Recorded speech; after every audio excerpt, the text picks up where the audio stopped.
చూసి మనం వాక్యంలోనికి ముందుకు కొనసాగిపోదాం. చూడండి. యెహోవా నిన్ను ఆశ్రయించు వారిని నువ్వు విడిచిపెట్టు వాడవు కావున నీ నామం ఎరిగిన వారు నిన్ను నమ్ముకొందురు.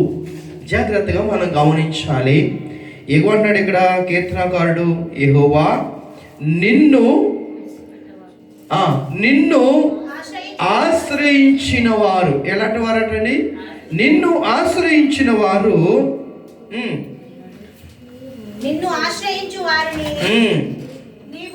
నీవు విడిచి పెట్టవు కావున నీ నామం ఎరిగిన వారు నిన్ను నమ్ముకొందురు. జాగ్రత్తగా గమనించి, మనం అందరం నమ్ముకున్నామో నమ్ముకోలేదా?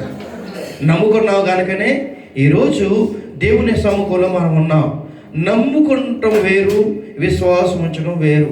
మనం విశ్వాసం ఉంచామా, లేకపోతే నమ్మి ఊరుకున్నామా?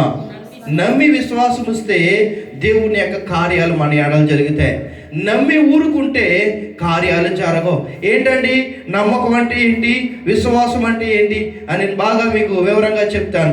నమ్మకం అంటే ఒక వ్యక్తి మీద నమ్మకం, విశ్వాసం అంటే ఆయన చేసే పని మీద విశ్వాసం. కనుక గమనించండి, చాలా మంది యేసు ప్రభువు నమ్ముతారు కానీ బాప్తిసం తీసుకోవడానికి ఇష్టపడరు. చాలా మంది దేవుని నమ్ముతారు, యేసుక్రీస్తు స్వరక్షకుడిని నమ్ముతారు, యేసుక్రీస్తు దేవుడని నమ్ముతారు, యేసుక్రీస్తు నా కోసం మరణించాడని నమ్ముతారు, యేసుక్రీస్తు మరణ పునరుద్ధానాన్ని కలిగి దేవుడు తిరిగి నా కోసం వచ్చి నన్ను ఆయన దగ్గరకు తీసుకుని వెళ్తాడని వాక్యం అంతా వింటారు, వాక్యం అంతా చదువుతారు, మరి ప్రార్థనలు చేస్తారు, అన్నీ చేస్తారు. కానీ వాక్యం సారికి వచ్చేసరికి, దేవుని యొక్క మరి బాప్తిసం వచ్చేసరికి ఆయన దగ్గర మనం ఉండాలి, బాప్తిసం తీసుకోవాలి, బాప్తిసంలో దేవుడిలో ఎదగాలి అనే సమయానికి వచ్చేసరికి, అయ్యా బాప్తిసం తీసుకో, అమ్మ బాప్తిసం తీసుకో అంటే, అయ్యా ఇప్పుడు కాదు, నేను చేయవలసిన ఘనకార్యాలు ఏవో ఉన్నాయి, నేను అలా తిరగాలి, ఇలా తిరగాలి, ఈ వయస్సులో నేను బాప్తిసం తీసుకుంటే నాకు ఏమీ చేయటానికి ఉండదు. ఇది కాదండి నమ్మకం అంటే. నువ్వు నమ్మిన తర్వాత యేసయ్యను నువ్వు వెంబడించాలి. నువ్వు నమ్మిన తర్వాత యేసయ్యతో నీవు ఉండాలి. నువ్వు నమ్మిన తర్వాత యేసయ్యను వెంబడిస్తూ వెళ్ళిపోవాలి. నే యేసుని వెంబడేతోననే నేడే గాని జయించితిని, నే యేసుని వెంబడేతోననే నేడే గాని జయించితిని, నే వెన్నో తిరుగా వెన్నో కాడ, నే వెన్నో తిరుగా వెన్నో కాడ, నేడే చూడొని చినాసునినో నా యేసుని వెంబడితున్ననే నేడే గాని జయించితిని. హల్లెలూయా. నేను యేసుని వెంబడిస్తానని నేడు నేను నిశ్చయం చేసుకున్నాను. నేను ఇంకా వెనక్కి తిరగను. వెనక్కి తిరిగితే ఈ పాటకి అర్థం లేదు. వెనక్కి తిరిగితే ఈ పాటకి అర్థం లేదు. కష్టం వస్తే దేవుణ్ణి పక్కన పెట్టేస్తే అర్థం లేదు. నీకు బాధ వస్తే దేవుణ్ణి పక్కన పెట్టేస్తే అర్థం లేదు. నీ బాప్తిసానికి విలువే లేదు. కనుక నమ్ముకున్నవాడు ఏం చేయాలో తెలుసండి? నమ్ముకున్నవాడు దేవుణ్ణి వెంబడించాలి. చూద్దాం, చూడండి. 2వ రాజుల గ్రంథం 5వ అధ్యాయం 15వ వచనంలో ఒక మాట రాయబడి ఉంది. చూద్దాం. 2వ రాజుల గ్రంథం 5వ అధ్యాయం 15వ వచనం. 2వ రాజుల గ్రంథం 5వ అధ్యాయం 15వ వచనం. అతడు పోయి దైవజనుడు చెప్పినట్లు 7 మార్లు మునగగా అతని దేహము పసి పిల్లల దేహము వలె అతడు శుద్ధి ఆయను. అప్పుడు అతడు తన పరివారముతో కూడా దైవజనుని తిరిగి వచ్చి అతని ముందర నిలిచి చిత్తగించుము, వినుము, ఇశ్రాయేలీయులలో నన్ను దేవుడు ఆ తప్ప లోకమంతటి యందును మళ్ళీ ముంచాం కొంచెం అదర్ నుంచి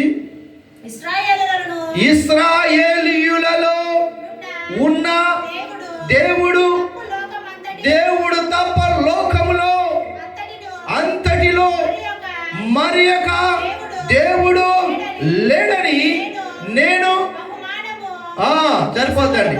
మరి యొక్క దేవుడు లేడని నేను బహుమానం తీసుకొని వచ్చానయ్యా. జాగ్రత్తగా గమనించండి. ఇతకున్న వ్యాధి ఏంటో తెలుసండి, కుష్టి రోగం. కుష్టి రోగం ఉంటే మోసే ధర్మశాస్త్రం ప్రకారం ఎక్కడుంటాడు? ఊరి వెలుపల ఉంటాడు. కానీ ఈయన ఇశ్రాయేలీయుడు కాదు, యూదుడు కాదు. కానీ దేవుని ప్రేమ ఇతని మీద ఉంది కనుక అక్కడ యుద్ధంలో గెలిచాడు. బాగానే ఉంది. ఇశ్రాయేలు ప్రజల నుంచి కొంతమందిని తీసుకొచ్చేసాడు. బాగానే ఉంది. ఆ యొక్క తీసుకొచ్చిన ప్రజలలో ఒక చిన్నది ఉన్నది. జాగ్రత్తగా గమనించాలి. ఆ చిన్నది తన దేవుని గూర్చి, తన యొక్క దేవుని యొక్క మహిమను గూర్చి, తన దేవుని యొక్క ప్రభావం గూర్చి, తన దేవుని యొక్క గొప్పతనాన్ని గూర్చి, తన దేవుని యొక్క శక్తిని గూర్చి, తన దేవుని యొక్క మహిమను గూర్చి ఆ ఇంటిలో ఉన్నటువంటి రాణికి చెప్పింది. ఆ ఇంటిలో ఉన్నటువంటి ఆ యొక్క ఏం పేరు అయితే చూడండి ఒకసారి, పైన రాయబడి ఉంటుంది 5వ మొదటి వచనములో. ఏం పేరు? నయమాను అనే వ్యక్తి దగ్గర, అనేటటువంటి సైన్యాధిపతి దగ్గర మరి చిన్నది బానిసగా వచ్చింది. జాగ్రత్తగా గమనించాలి. బానిస మాట ఎవరో వినరు. బానిస మాట ఎవరైనా వింటారా?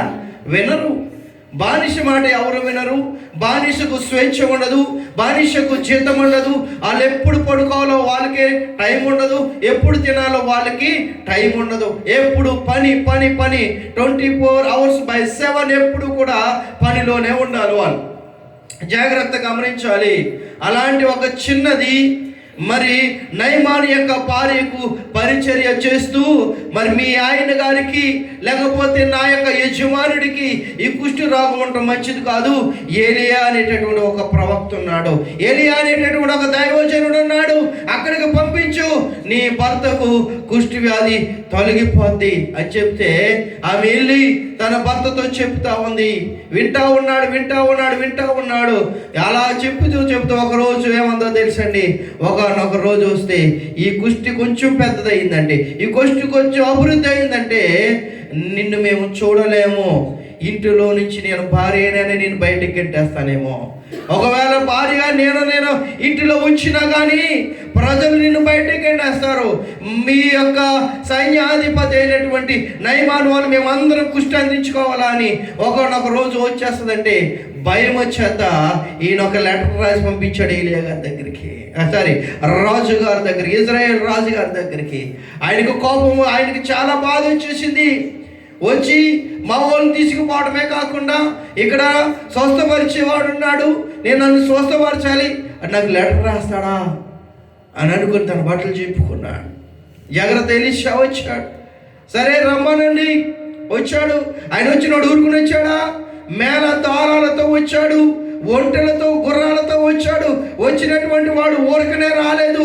అతనితో కొంత సొమ్మును తీసుకొచ్చాడు, కొంత ధనాన్ని తీసుకొచ్చాడు, కొంత బంగారాన్ని తీసుకొచ్చాడు, వెండిని తీసుకొచ్చాడు, ఆహార పదార్థాలు తీసుకొచ్చాడు.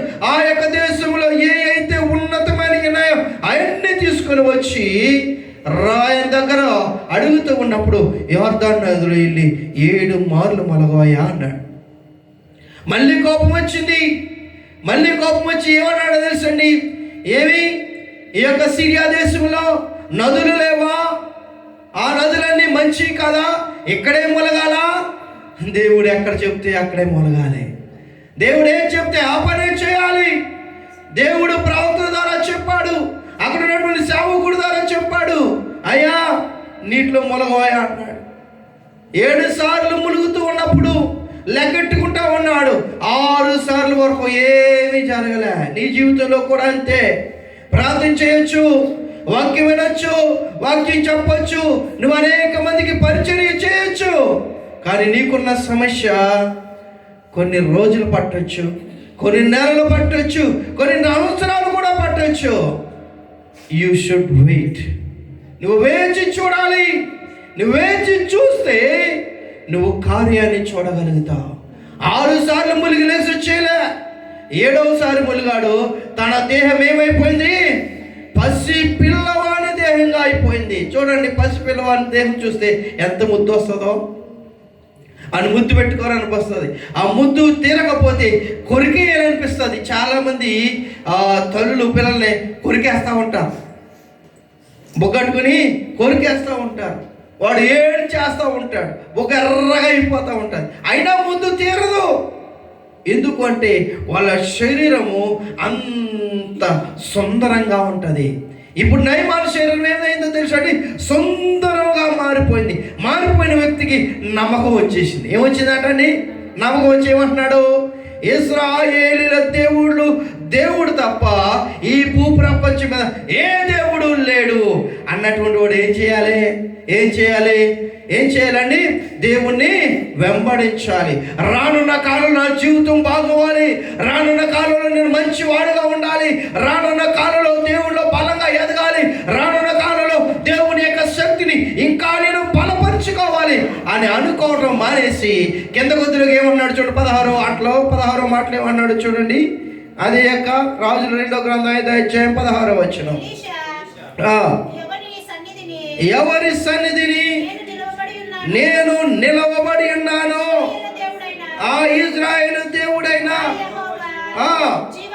జీవము తోడు నేను ఏమీ తీసుకొనని చెప్పెను. నయమాను అతనిని ఎంతో బ్రతిమలాడెను, అతడు ఒప్పుకొనకపోయిన. సరిపోతండి, జాగ్రత్తగా గమనించాలి. ఈయనేం తీసుకొచ్చాడండి? కానుక తీసుకొచ్చాడు. అన్నీ తీసుకొచ్చింది ఏంటి? కానుకగా ఇవ్వడానికి కానుక తీసుకొచ్చాడు. ఇప్పుడు నయమాను దగ్గర కానుక తీసుకోవడానికి ఏలియా ఏమన్నాడు తెలుసండి? నీవు తీసుకొచ్చిన ఏ యొక్క కాసు నాకు అక్కర్లే, ఏది నాకు అక్కర్లే అయ్యా, తీసుకో అని ప్రతిమలాడుతూ ఉన్నాడు. ఇప్పుడు తీసుకున్నాడు అనుకోండి, ఏలి ఏమంటాడు?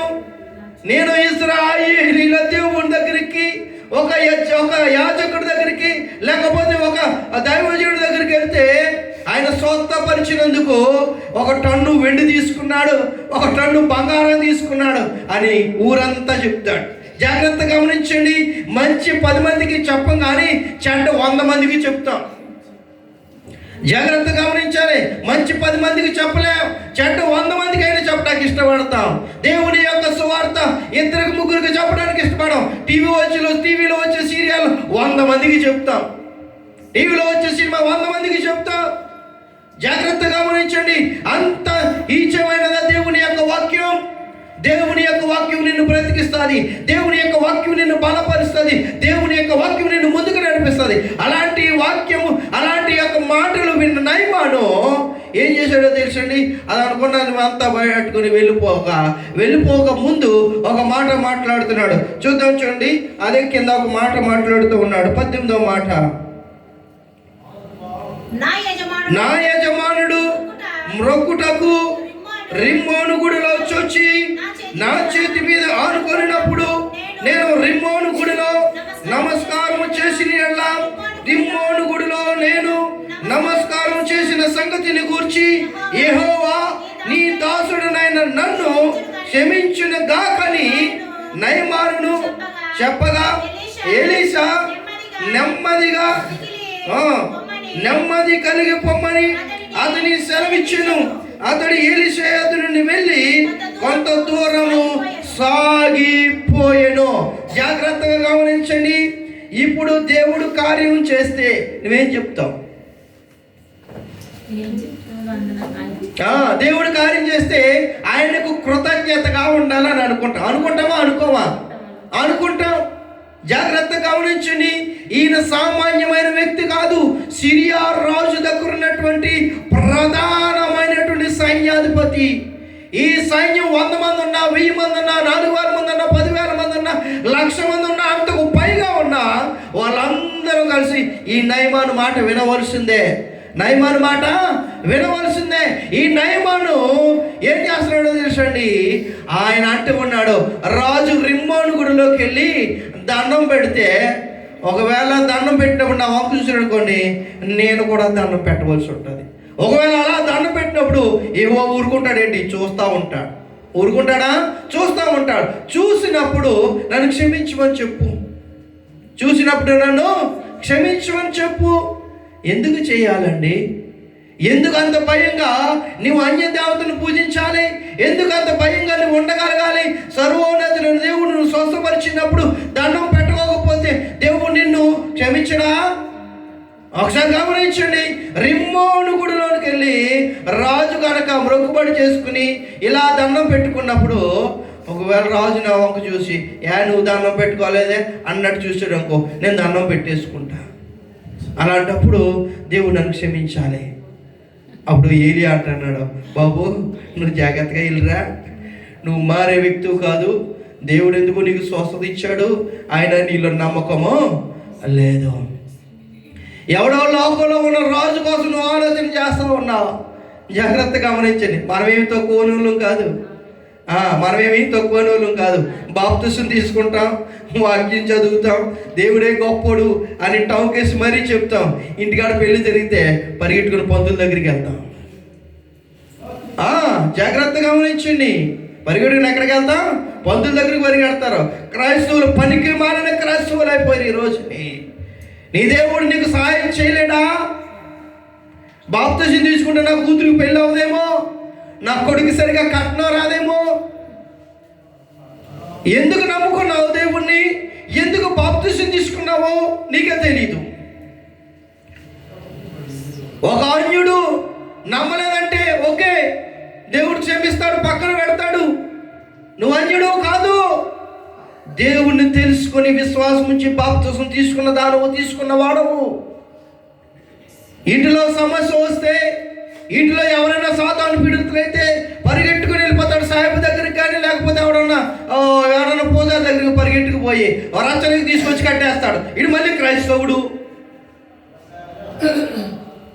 గృహప్రవేశం వస్తే ఆవు తీసుకొచ్చి తోలేస్తూ ఉంటారు. ఇడు క్రైస్తవుడు. పనికి మాలిన భక్తి. జాగ్రత్తగా గమనించండి. నీవు దేవుళ్ళలోకి వచ్చినప్పుడు లోకములో నుంచి ప్రత్యేకించబడిపోయావు. లోకం నుంచి ఏమయ్యావు? ప్రత్యేకించబడ్డావు.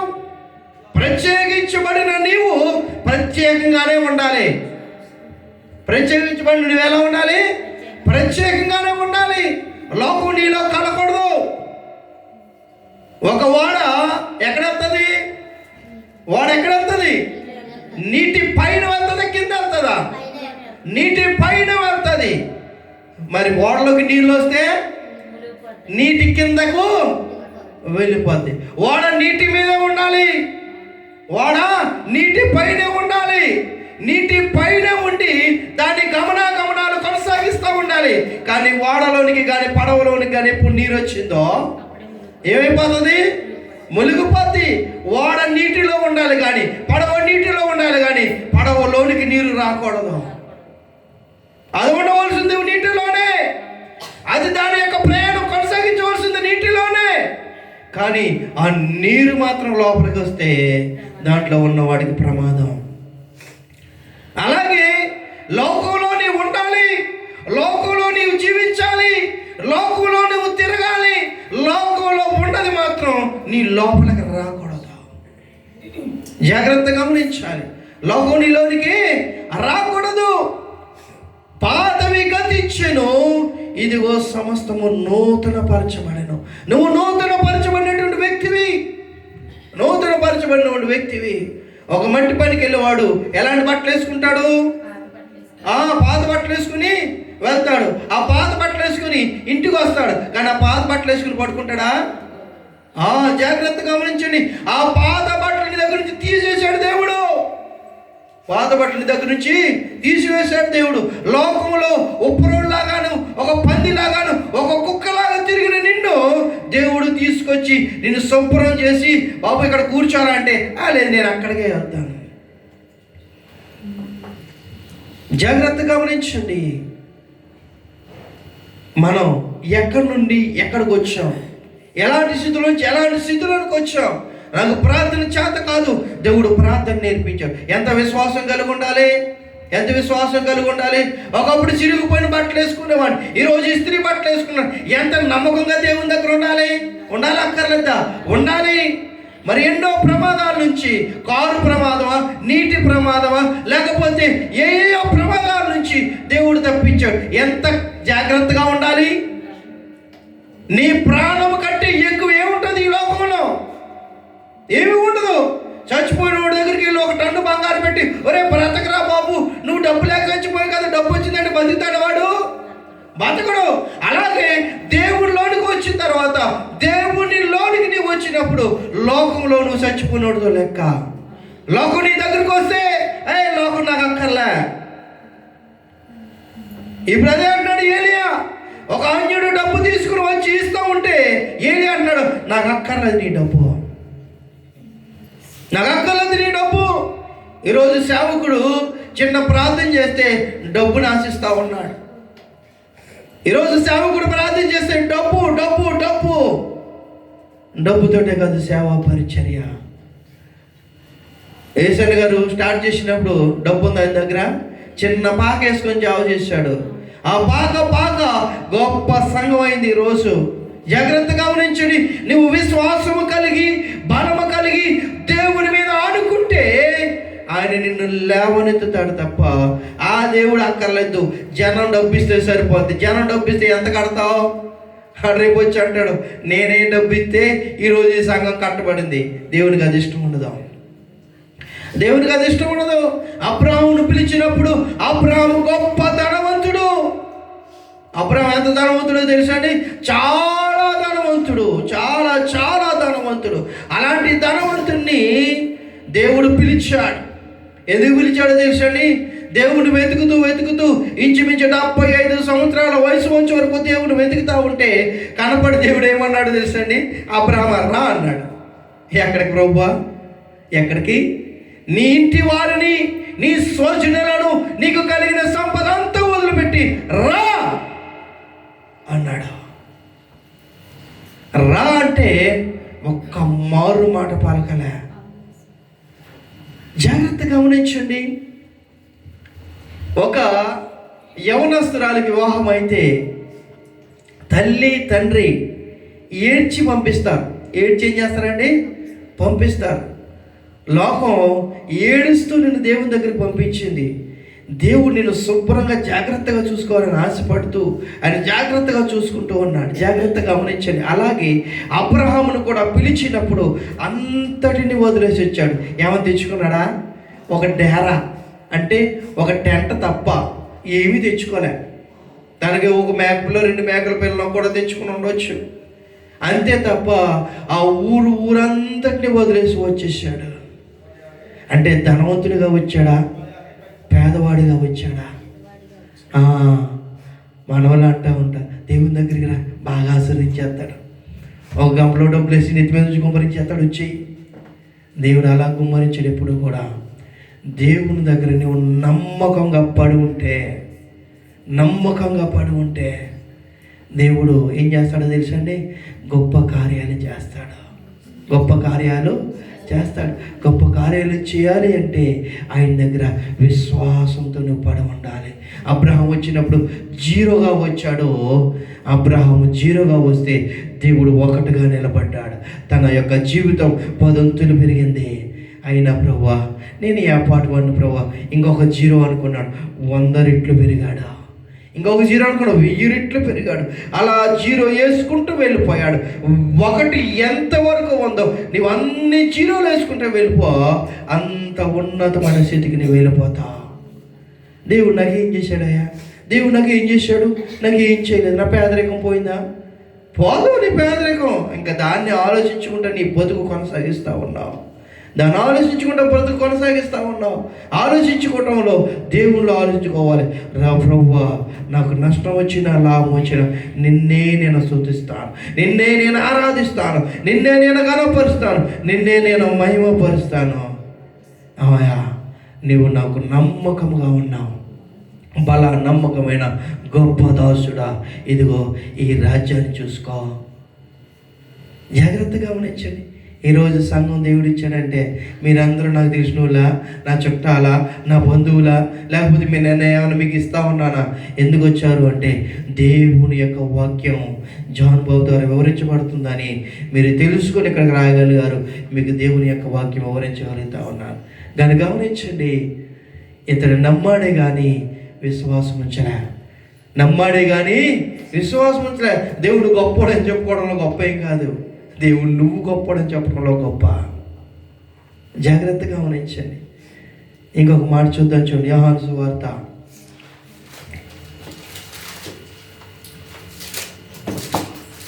యోహాను సువార్త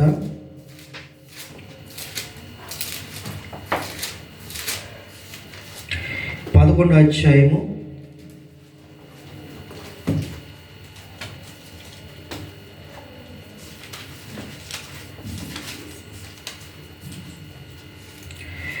11వ అధ్యాయము 25వ వచనం చదువుదాం. చూడండి. అందుకు యేసు పునరుద్ధానమును జీవమును నేనే, నా యందు విశ్వాసం ఉంచువాడు చనిపోయినను బ్రతుకును, బ్రతికి నా యందు విశ్వాసం ఉంచు ప్రతి వాడును ఎన్నటికి చనిపోడు. ఈ మాట నమ్ముచున్నావని ఆమెను అడిగాను. జాగ్రత్తగా గమనించాలి. జాగ్రత్తగా గమనించాలి. లాజరు చనిపోయి 4 రోజులు అవుతా ఉంది. యవ్వనస్తుడు చనిపోయాడు. జాగ్రత్తగా గమనించండి. రోగం చేత చనిపోయాడు, దేని చేత చనిపోయాడు, లేకపోతే హార్ట్ అటాక్ వచ్చి చనిపోయాడు.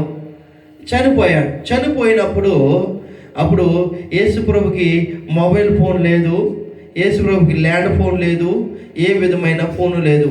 ఏ మాట చెప్పాలన్నా వెళ్ళి చెప్పి రావాలి. సమీపంగా ఎక్కడ ఉన్నాడు, ఒక 2 కిలోమీటర్లు, 3 కిలోమీటర్లు, 10 కిలోమీటర్లు, 20 కిలోమీటర్లు తెలియదు. ఒక వ్యక్తిని పంపించారు. యేసయ్య, లాజరు చనిపోయాడు, నువ్వు రా, నువ్వు వస్తే బ్రతుకుతాడు అన్నాడు. సరే మీరు వెళ్ళండి, నేను వస్తున్నాను అన్నాడు. సరే వెళ్ళారు, బాగానే ఉంది. 1 రోజు గడిచిపోయింది, 2 రోజులు గడిచిపోయినాయి. ఇంకెందుకులే చచ్చిపోయిన బాడీని, చనిపోయినటువంటి వ్యక్తిని ఎక్కువ రోజులు ఉంచకూడదు, ఎక్కువ సమయం ఉంచకూడదని ఏం చేశారంటే సమాధిలో పెట్టేశారు. యేసుక్రీస్తు వస్తానన్నాడా రానన్నాడా? వస్తానంటే ఏం చేయాలి? ఉంచాలా అక్కర్లేదా? ఇప్పుడు మనం కూడా బాప్తిసం తీసుకుని వాక్యం వింటూ ఉన్నాం. యేసే వచ్చి తీసుకెళ్తారన్నప్పుడు మనం ఎదురు చూడాలా చూడక్కర్లే? చూడాలి. అని చూస్తున్నావా? ఎంతవరకు చూస్తున్నావు? కష్టం ఉంటే సంఘం మానేస్తాం, పని ఉంటే సంఘం మానేస్తాం, అన్నీ ఉన్నా కూడా సంఘాన్ని మానేస్తూ ఉంటాం. జాగ్రత్తగా గమనించండి. కోడి దేశంలో ఒకరి కింద పని చేస్తున్నాం కాబట్టి పని ఉన్నప్పుడు మనం రాకపోయినా దేవుడు క్షమిస్తాడు. ఎందుకంటే దేశం కాని దేశంలో, ప్రజలు కాని ప్రజల మధ్య, భాష కాని భాష వారి మధ్య మనం నివాసము చేస్తూ ఉన్నాం. ఓకే, దేవుడికి దీన్ని ఎగ్జిక్యూట్ చేస్తాడు. ఎగ్జిక్యూట్ చేయడం కంటే ముందు నేను చేయవలసిన పని ఏంటో తెలుసా? ప్రతి శుక్రవారం ప్రభు నాకు సెలవు కావాలి ప్రభువా, నీ సన్నిధిలో నేను ఉండాలి.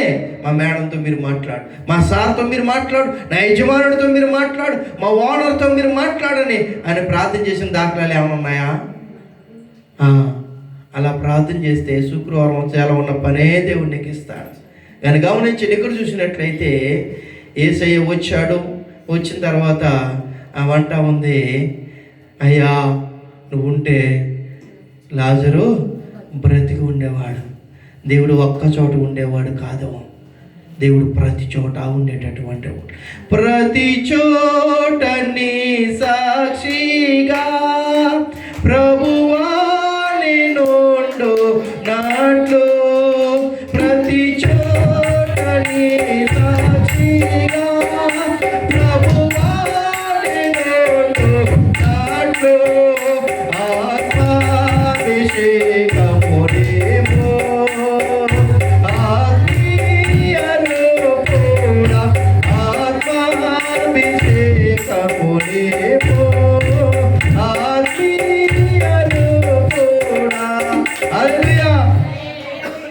ప్రతి ప్రతి చోట దేవునికి సాక్షిగా ఉండాలి. లాజరు చనిపోయాడు, పాతి పెట్టబడ్డాడు. యేసయ్య వచ్చాడు, నువ్వు ఉంటే బ్రతుకుంటున్న ప్రభువా అన్నాడు. అప్పుడు యేసు ఒక మాట మాట్లాడుతూ ఉన్నాడు. ఏమని మాట్లాడుతున్నాడు? చదవన్న మాట. అందుకు యేసు పునరుత్థానమును జీవమును నేనే. జాగ్రత్తగా గమనించండి. పునరుత్థానమును జీవమును నేనే. పునరుద్ధానం అంటే ఏంటి? చనిపోయి లేపడం. పునరుద్ధానం జరిగిపోయిన దాన్ని జ్ఞాపకం చేసుకోవటం పునరుద్ధానం. జాగ్రత్తగా గమనించండి. చనిపోయాడు, చరిత్రలోంచి పక్కకి వెళ్ళిపోయాడు, లోకంలో నుంచి వెళ్ళిపోయాడు. ఈ యొక్క లోకంలో ఎవ్వరికీ కనిపించకుండా వెళ్ళిపోయాడు. బాడీ మాత్రం ఉంది, దాంట్లో ఆత్మ కానీ ప్రాణం కానీ లేదు. అలాంటి ఆయన దగ్గరకు, అలాంటి వారి దగ్గరికి ఆయన వస్తే వాళ్ళు అంటున్నారు, అయిపోయింది ప్రభు, అంతా అయిపోయింది, అంతా అయిపోయింది. ఇప్పుడు 4 రోజులకు వచ్చావు, నీకు అంత ప్రేమ అంటే మేమంటే నీకు అంత ప్రేమ. మనం అంటూ ఉంటాం కదా, మనం అనుకుని ఉంటావా? ఎంత ప్రార్థన చేస్తాను ప్రభు, అసలు నీకు జాలి ఉందా? ఎంత ప్రార్థన చేస్తాను, అసలు నీకు నీతి ఉందా? అంత ప్రార్థన చేస్తున్నాను, అసలు నువ్వు అన్నారు నాకు మనిషిగా గుర్తిస్తున్నావా? మనం అనే మాటలు. ఇప్పుడు మార్తా మరియాలో నుంచి మరియ మాట్లాడే మాటలు ఏంటో తెలుసండి? ఏం మాట్లాడుతుందో తెలుసా? వచ్చావు లేవయ్యా ఇప్పుడా? ఎప్పుడు బోరెడితే ఎప్పుడు వచ్చావు? కబిటేశంలే అన్న. నడండి సమాధి దగ్గరికి వెళ్తాం అంటే, పోనీ వెళ్తామంటే కూడా ఎలా నోరు మూసుకొని కుళ్ళిపోయి ఉంటాడు, వాసన వచ్చి ఉంటాడు. బాగున్నంతసేపు ఇంట్లో పెట్టి కూర్చున్నావా? నడదాం అంటే వెళ్ళారు. సమాధి దగ్గర నుంచి రాయి తొలగించారు. కేకేస్తా ఉన్నాడు. ఏమని కేకేస్తున్నాడు? లాజరు బయటికి రా అన్నాడు. జాగ్రత్తగా గమనించండి. బైబిల్ పండితులు అంటారు, అది సమాధుల తొట్టి కనుక బయటికి రండి అంటే అందరూ వచ్చేస్తారని దేవుడు లాజరును మాత్రం పిలిచాడు. యేసుక్రీస్తు వెళ్ళేసరికి బాడీలన్నీ అలర్ట్గా ఉండి ఉంటాయి. యేసే వచ్చాడు, అందరినీ పిలుస్తాడేమో, లాజరుతో వెళ్ళిపోదాం, లాజరుతో వెళ్ళిపోదాం అనుకుని ఉంటాయి బాడీలన్నీ కూడా. యేసే అన్నాడు, లాజరు బయటికి రా, లాజరు బయటికి రా అంటే పేద వస్త్రాలతో కట్టబడినటువంటి వాడు నడుచుకుంటూ కాళ్ళు చూడండి, గేదెకి పందెం వేస్తే ఎలా నడుస్తుంది? పరిగెడుతుందా? అలాగా మనిషి అలా మొత్తగా నడుచు వస్తూ ఉంటే అందరూ విభ్రాంతి నొందారు, ఆశ్చర్యపోయారు. కట్లు విప్పండి అన్నాడు. కట్లు విప్పారు. లాజరు వెళ్ళు. ఆ లాజరు చివరి వరకు ఉన్నాడు. చనిపోయాడు, బ్రతికాడు, మళ్ళీ చనిపోయాడు, దేవుని రాజ్యానికి వెళ్ళాడు. జాగ్రత్త గమనించండి. మన భక్తి మనల్ని ఎక్కడికి నడిపించాలో తెలుసండి? విశ్వాసములకు నడిపించాలి. వీళ్ళంతా ప్రార్థన చేశారే, యేసుక్రీస్తు వచ్చినప్పుడు వంటలు చేసి పెట్టారే, యేసుక్రీస్తు వచ్చినప్పుడు వాళ్ళ ఇంట్లోనే ఉన్నాడే. యేసయ్యకు శక్తి ఉంది, యేసయ్యకు బలం ఉంది. నమ్మరే కానీ విశ్వాసం ఉంచలేదు, నమ్మరే కానీ విశ్వాసం ఉంచలేదు. ఇంకొక మాట చెప్పి నేను ముగించేస్తూ ఉంటాను. జాగ్రత్తగా పల కార్యక్రమం ఉంది కానీ గమనించండి. రక్తస్రావం గలటువంటి స్త్రీ అనేకమంతమైనటువంటి డబ్బు ఖర్చు పెట్టింది, చాలా డబ్బు ఖర్చు పెట్టింది. మామూలుగా ఖర్చు పెట్టలేదు, చాలా డబ్బు ఖర్చు పెట్టింది. ఖర్చు పెట్టినటువంటి ఆమె, ఆ డబ్బు ఖర్చు పెట్టినటువంటి ఆమె ఎక్కడా స్వస్థత పొందకపోతే, ఎవరు మన సంఘంలో అంటే ఒక మనిషి వెళ్ళి, అమ్మా నువ్వు స్వస్థత అవ్వో. అప్పుడు ఎన్ని సంవత్సరాల నుంచి? 12 సంవత్సరాల నుంచి రక్తస్రావం. జాగ్రత్తగా గమనించండి. 12 సంవత్సరాల రక్తం వెళ్ళిపోతూ ఉంటే ఎవరు బతుకుతారా? బతకలేరు. కానీ బతికింది. 12 సంవత్సరాలు అలాగే బ్రతుకుతా ఉంది. ఒకరోజు ఎవరి ద్వారా మాట విన్నది తడువుగా, సరే యేసయ్య ఈ రోజు ఈ యొక్క ఊరికి రాడా, వచ్చినప్పుడు వెళ్దాంలే, వచ్చినప్పుడు స్వస్థపడదాంలే అని అనుకోలే. మాట విన్నది, మాట మీద విశ్వాసం ఉంచింది.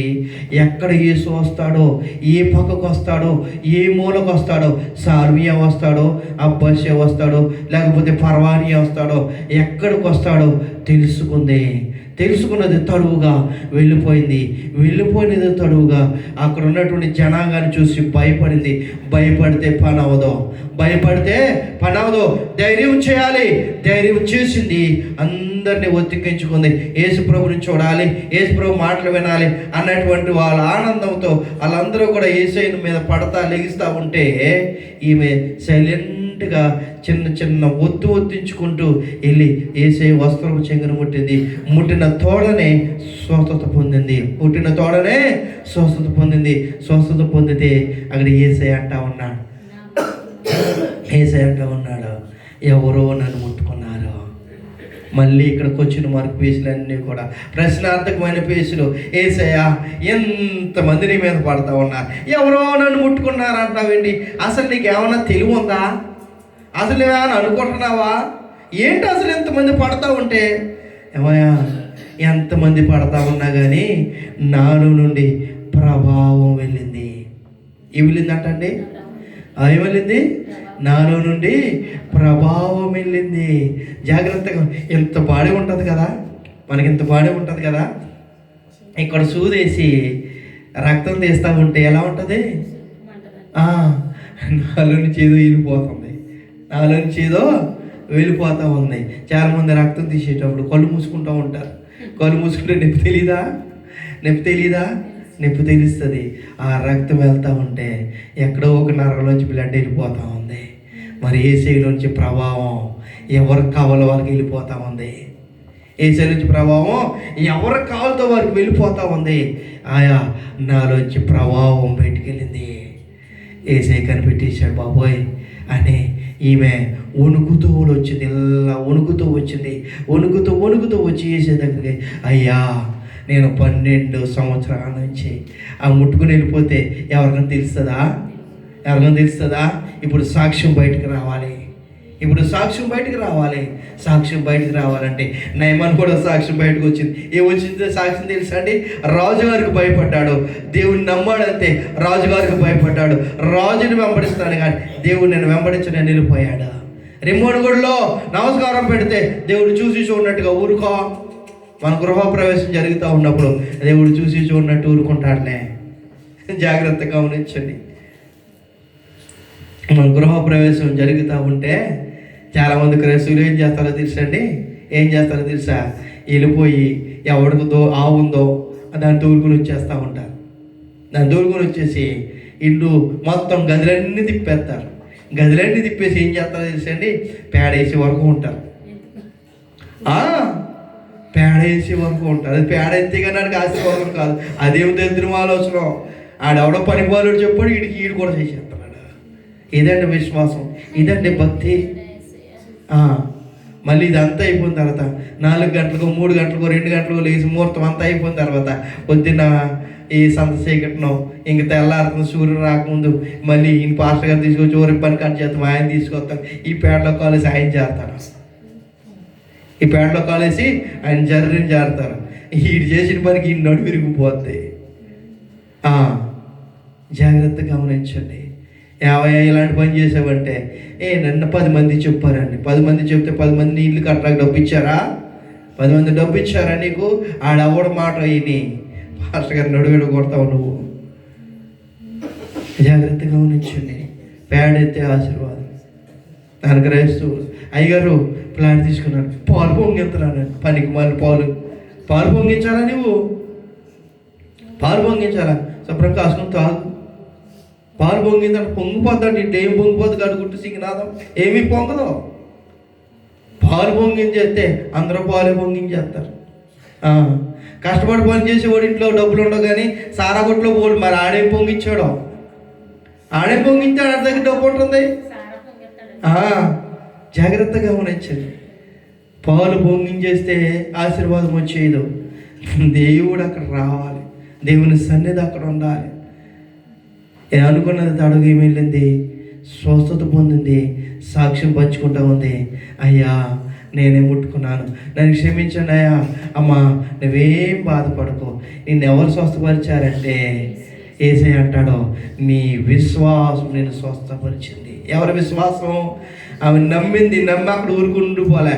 ఆమె వచ్చి దేవుని యొక్క యేసుక్రీస్తు యొక్క వస్త్రపు చెంగును ముట్టింది, స్వస్థతను పొందింది. అపోస్తలుడైన పౌలు, పేతురు వీళ్ళందరూ వెళ్తూ ఉంటే వాళ్ళ నీడ తగిలి స్వస్థతలు ఉండారంట. నీడ తగిలి స్వస్థతలు ఉంటే అక్కడ అపోస్తలుడైన పౌలుకి ఒక గుడి కట్టేశారంట.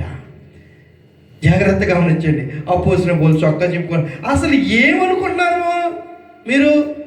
మేము మీలాంటి వాళ్ళమే, మేము కూడా నీలాంటి వాళ్ళమే, దేవుడు వాడుకుంటున్నాడు అంతే, మాకేమీ ఘనత అక్కర్లే, మనకేమీ ఘనత అక్కర్లే, మాకేమీ బిరుదు అక్కర్లే. బాధపడిపోయారు. ఇదండి విశ్వాసం అంటే. దేవునితో కొనసాగింపంటే నీ కష్టం వచ్చినా, ఇరుకు వచ్చినా, ఇబ్బంది వచ్చినా, సోదరు వచ్చిన, డబ్బు ఉన్నా లేకపోయినా, ఆహారం ఉన్నా లేకపోయినా, ఇల్లున్నా లేకపోయినా, నా యేసు నాకు కొండంత ఆస్తి అని ఎప్పుడు అనుకుంటావో ఆ కొండంత ఆస్తి పట్టుకొచ్చి నీ ఇంట్లో పెడతాడు దేవుడు. అలా పెట్టాలి అంటే నువ్వు నమ్మాలి, విశ్వసించాలి, దేవుళ్ళు కొనసాగుతూ ఉండాలి. చూసి ఏదో అద్భుతం జరిగింది, అద్భుతాలు జరుగుతాయని రావద్దు దయచేసి. దేవుడు ఎప్పుడు అద్భుతం చేస్తాడో తెలుసు. నమ్మి విశ్వాసం నుంచి కొనసాగుతూ ఉన్నప్పుడు దేవుడు కార్యం చేస్తాడు. మరి అలాంటి కార్యంలో మనం ఉందాం. అట్టి కృప ఆశీర్వాదం దేవుడు మనకి ఇవ్వాలి అంటే దేవుడిలో మనం ముందుకు కొనసాగిపోవాలి. నమ్మకం ఎంత ఉందో ఆ నమ్మకానికి తగినటువంటి విశ్వాసం మనం కొనసాగుతాం. అట్టి కృప ఆశీర్వాదం దేవుడు మనందరికీ దయచేయును గాక. హల్లెలూయా.